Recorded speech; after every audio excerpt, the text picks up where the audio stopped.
following is a Comfortably Zoned Radio Network production.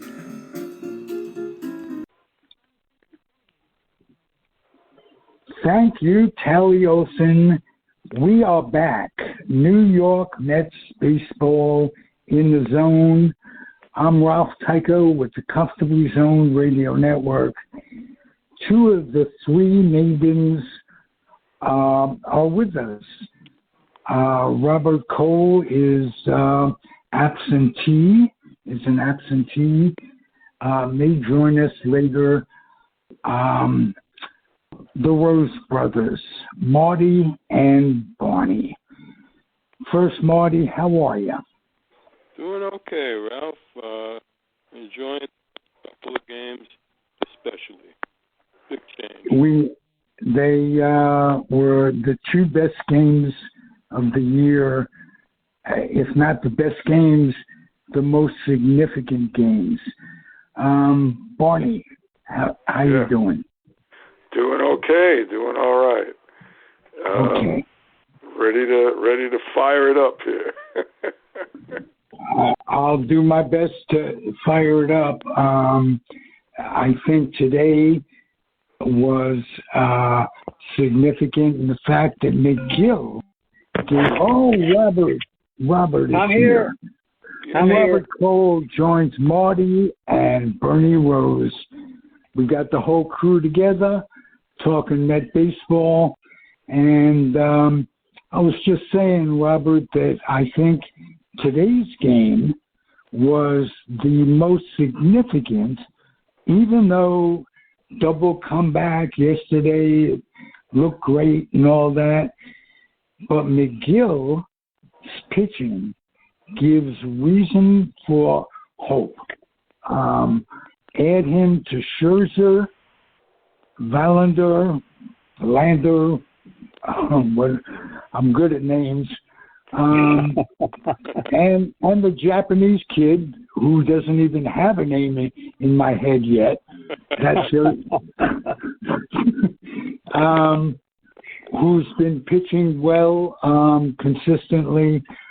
I really think that when the hitting comes around, and it will, we've got a definite contender again.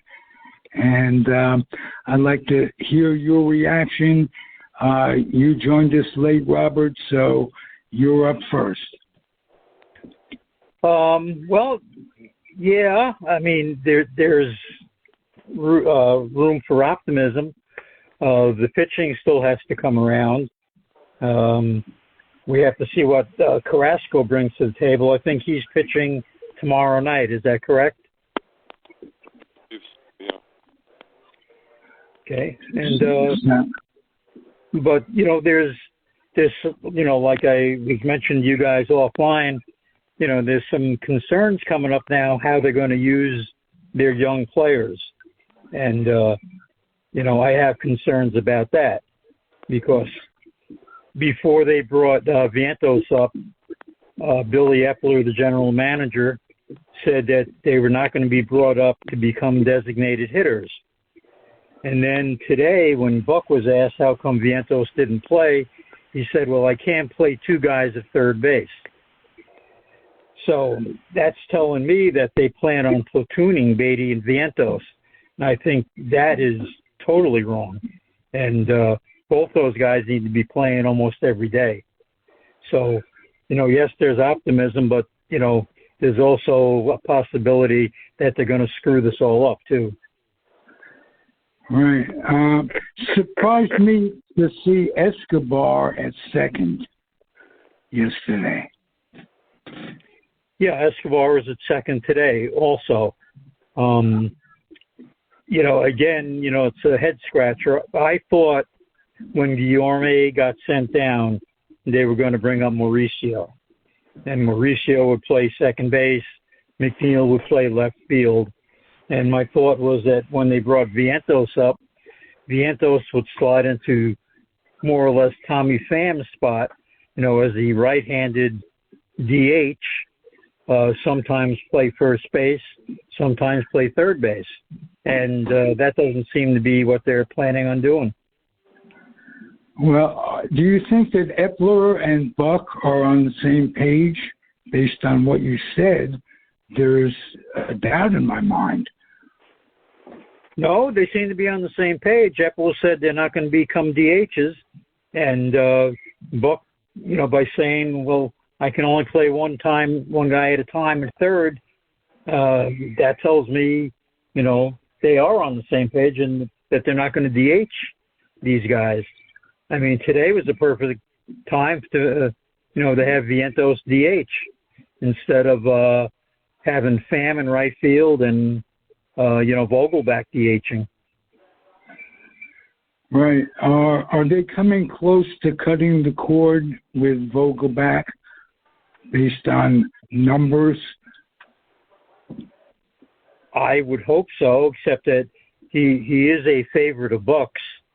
And, I don't know if you guys are listening on television or radio today, but I was listening to Howie, and Howie brought up he doesn't know how long Buck can stick with Vogelback.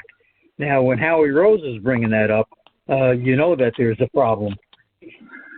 Right. Well, I thought he'd stick with Guillermo longer than he did because Guillermo was a real favorite of Buck's. But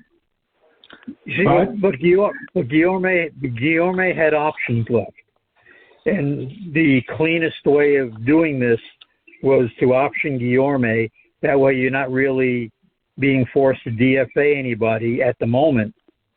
And, you go about your business and see what you're going to do. And then they have a conundrum coming up with the catching also. Right. How about Marty talk about the catching a little bit? Well, it would be hard to not play Alvarez, in my opinion. I think he's here. I think he should stay. Absolutely. Nito. Maybe Nito has seen the end. I really think if Alvarez is going to be the guy going forward, then I think he should be the guy now. Okay. Bernie. Well, I would have to agree with you have to play Alvarez. We talked about that when he first came up. I'm not sure who these other, where they rank in the prospect order, coming up. If Vientos and Beatty are both third basemen, well, then you got to work that out. But I see they're playing Beatty out in the outfield a little bit. You got to, if you could work them both in, then you got to work them both in. They seem to be the future. You got to go with the hot hand as well. You're looking to the future, but the present is very important. Right. I even saw McNeil out in the outfield a little bit. So, I don't know, between the DH and second and third and outfield spots, if these guys are going to complement the team, and that was dead game yesterday. I didn't see it because I was out and about. But as I was getting home, I get text from Mert, that Alvarez just hit a 3-run homer with 2 outs in the bottom of the 9th. And then he goes, but Tampa, this is all happening within 5 minutes. Tampa just got 2 in the 10th, and I didn't even know Vientos had hit a 2-run homer to tie the game earlier. And then it seemed like 30 seconds went by, and he goes, Alonso just hit, 3-run homer to win the game. And I'm like, what the hell's going on out there? That was an exciting game for you guys. As Howie said yesterday, you quoted him today, Howie said yesterday that it's games like that that you could look back on at the end of the year. And that was chilling. And much needed. 2 games that were much needed. I got to ask you, Robert, you're a Tampa Bay guy. This must have been very difficult. It's like the Giants playing the Mets for many years. How did you handle that emotionally? Well, what I've done over the years is whichever team needs it the most, that's the way I go. And obviously the Mets needed it a lot more, and I was totally Metsy for these 3 games. All right. That's good. And I know that Barney wasn't even looking at a Dodger game the last couple of days because you got the Mets on your mind, and I know where your heart really is. And it's a funny thing because, you talk about all the rookies on the Mets, and then yesterday when they were wrapping up with the Twins, there's a bases-loaded walk to Vargas, who's a rookie, followed by a grand slam from James Outman, the other rookie. So the rookies are getting it done. You got to go with them, And let's get back. And I'm talking about the Mets, really, even though I use the analogy of the Dodgers there. These guys if they're ready, play them. You got to. Well, and you can't bring them up. Okay, give them a taste. They got a little taste last year. Okay, you can't bring them up now after you started them in the minor leagues, and then send them back, to keep a veteran that is not doing the job, and that's what they're going to be faced with. They're even faced now with making a decision on Gary Sanchez. Okay, Gary Sanchez is on a minor league contract. He's in Syracuse, and he's been hitting well over 300 in Syracuse. Okay, they have to make a decision on him on Friday whether to bring him up or not. And it could be another DH, though. Who needs that? Right? Okay. Well, what they would do temporarily is they could bring him up. They would DFA Mikey Perez again, and Sanchez could be the second catcher. Then Narvaez is supposed to come back in 3 weeks. So at that point, you'd have to decide whether you're going to cut Sanchez or send Alvarez down. And then a week or 2 after that, Nito is going to be ready to come back if that's what they want to do. So I wouldn't have Sanchez catch at all because I think he's a lousy catcher. Well, I said something today about Alvarez not throwing out guys, and apparently the last week or so, he's thrown out a couple of guys, and his ratings by others are terrific as a defensive catcher. And if he starts to get, if they can hold runners on enough for him to throw out a few guys. Well, that's it. The pitchers can't hold anybody on, especially, especially Ottavino. With the new rule, Ottavino. Anybody gets on against Ottavino, it's automatically he's on second. He can't hold anybody on. And then the last couple of times out, he gave up homers also. So these guys are getting huge jumps because you can't throw over more than 2 times. And from all the running that I'm seeing, these guys have huge jumps. Yeah. So he's really slow. He's slow to the plate. Very few catchers are throwing guys out anymore at all. Yep. That's what the baseball hierarchy wants to see. They made the bases bigger. That's got to contribute.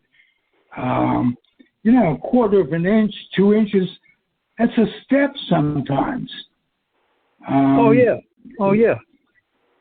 And the biggest thing is, you're only allowed to disengage twice. The third time, you either have to pick the guy off or it's a balk. And there aren't too many pitchers that even bother throwing over anymore. Right. It's what they're looking for is an offensive game. Purely and simply.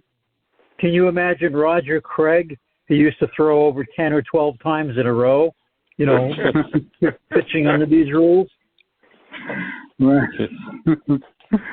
I can imagine a lot of things. I can't imagine the 62 Mets playing with these kind of rules. It would be a disaster. But overall, given the time limit of games, down a half an hour, 45 minutes on the average, you got to say, give kudos to the overall rule change, given that the game has been sped up so much. And I really think it's more enjoyable to watch or listen to. So much less downtime. Very much exactly. less. Yeah. Exactly. The only thing they need to get rid of is that stupid ghost runner in extra innings. Exactly. That's horrible. That really makes it not baseball. But it served the Mets well yesterday in those two comebacks, or at least the second one. Maybe the third that one. Particular third one, right? All right. How about the pitching a little bit? Give me Verlander and Scherzer. Will they be 15-game winners each? No. Okay. Frankly, no. Okay. I don't know where to go with that because.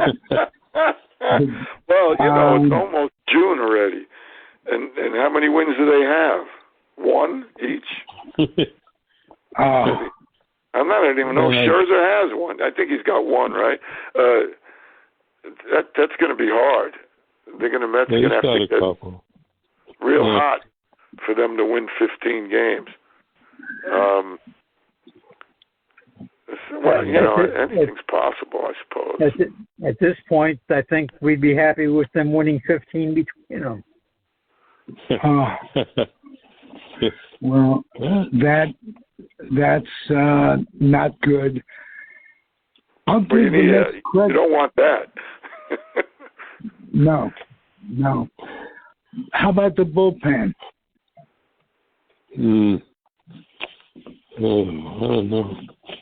Well, Roberts has been good, forgetting about yesterday, He's been pretty good. Yeah, he has been. I mean, I don't think he's blown any save chances. No, he has not. He's got to be the guy. I mean, he's the guy with the save experience. So he was just forced into it, and he'll do okay. But getting to him is going to be a little bit of a problem. You got to have some other guys step up, and I don't know. A couple of them look decent, right? Nothing really great though. Nothing really great.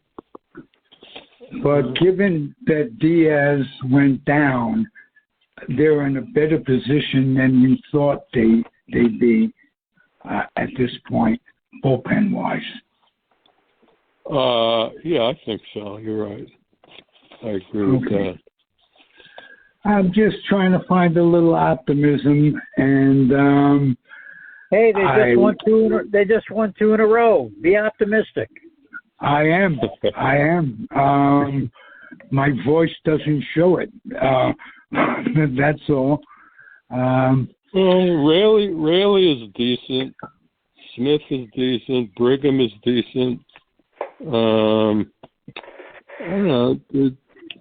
Nobody's really outstanding, but they're good enough. But the problem is, okay, they have to be used so often. Okay, yesterday and today, Senga pitched 6 last night, McGill pitched 6 today, and everybody was raving about that. Oh boy, they each pitched 6. They got 6 innings. Come on. What about 7? What about 8? And that's the problem. One step at a time. One step at a time. Somebody like McGill, if he gets past the 4th inning, it's a good thing. He pitched well today. He did. Well, that like today, okay. He pitched 6 innings. He had 77 pitches. After the game, they asked Buck, how come they took him out, and Buck said, well, I want to manage his pitch count, and I want to be able to pitch him on his normal day's rest. So I want to watch how many pitches he threw today. He threw 77 pitches. He could have easily gone, one more inning. Yeah, probably. Yeah, sure. Well, maybe he got a call from the kid's agent on the bench, which stranger things have happened of late in baseball. Who knows? Guys, well, go ahead. Yeah. I was going to say, the hitting can affect the team and in a way that the pitching will come around. They start getting leads earlier in these games and start hitting, scoring some runs, energize the whole team, and the pitchers step up too. When you're not scoring the way they were and you're not hitting and the pitchers are walking on eggshells all the time, it affects them. They'll come around. The team starts hitting and scoring in bunches. It affects everything. And so, I think they're in a decent spot right now. They've got a 3-game 3 series coming up that are winnable series. And the next 3 weeks after that, 4 weeks, is not that easy. But for right now, the next week and a half, it's time to pull it together. Isn't that what we said 3 weeks ago? That they're going into the easy part of the schedule? Yeah, and they messed it up. Yeah. Yeah. Well, hey, what do you guys think of the scheduling? I don't like the schedule. No.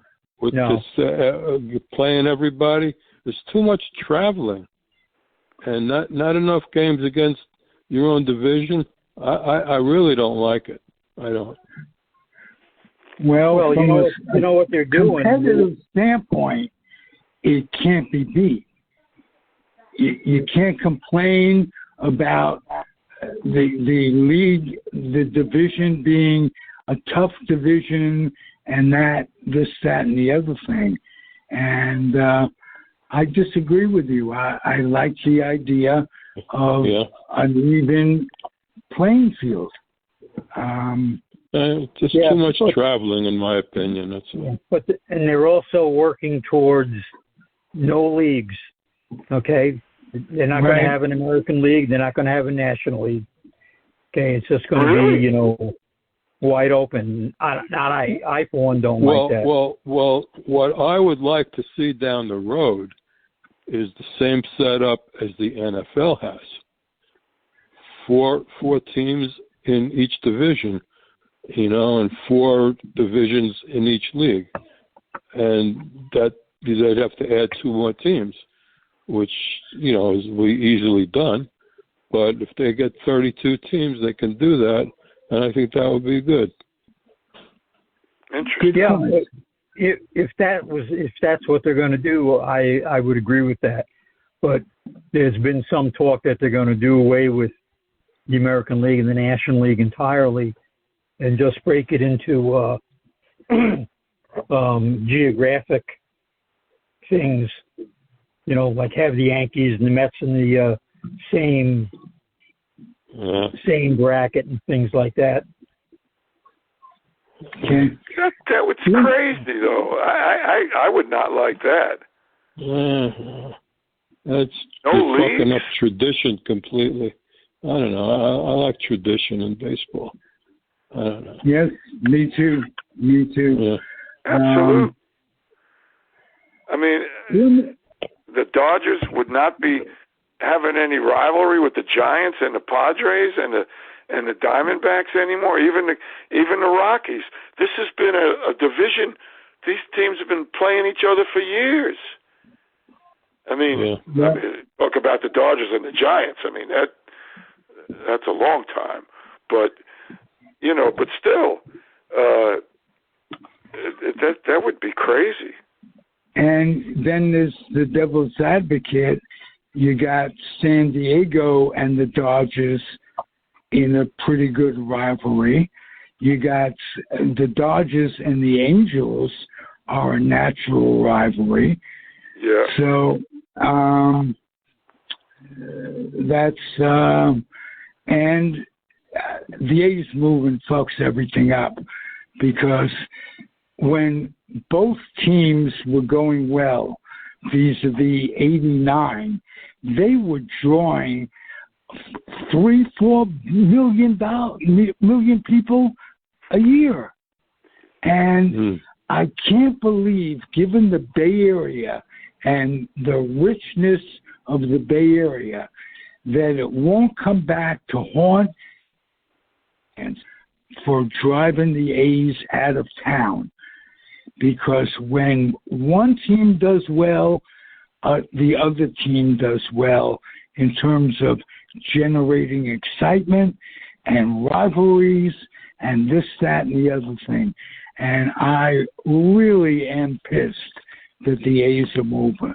I don't know if you read today, there's a local ownership group that are trying to buy the A's and keep them in Oakland now. Whoa. Really? I thought the deal was already done to leave. Oakland, the owners of the A's are fucking around, excuse my language, so much in Las Vegas. Okay, they've already signed 3 intents of building a stadium in 3 different places in Las Vegas. So there's no telling where their heads are. Well, I know where their heads are, but so yes, there's several local ownership groups that are now trying to buy the A's and keep them in Oakland. That would be unbelievably nice. I could walk to the Coliseum from my house in Alameda, literally. Wow. It's a long walk, but it's not that long, and certainly can't walk to Vegas. Let's put it that way. But before I know you got a soft spot for the A's. You always have, but yeah. But do they draw? No, but they have drawn, and especially the last 10 years, the A's have done nothing to encourage a fan to come out. Every time they get good, they sell it off and start again. And that's what the Marlins were doing too, yeah. Mm-hmm. Right, and for a long time, Tampa Bay went through that in terms of not being able to please, maybe for a lot of the same reasons. The A's play in an absolute dump at this point. They screwed up the view. They put in what they call Davis Towers or whatever the fuck it is, when Al Davis wanted to come back and they had to enclose the stadium and make it a football stadium. The ambiance is gone. The plumbing runs over. The sight lines are horrible.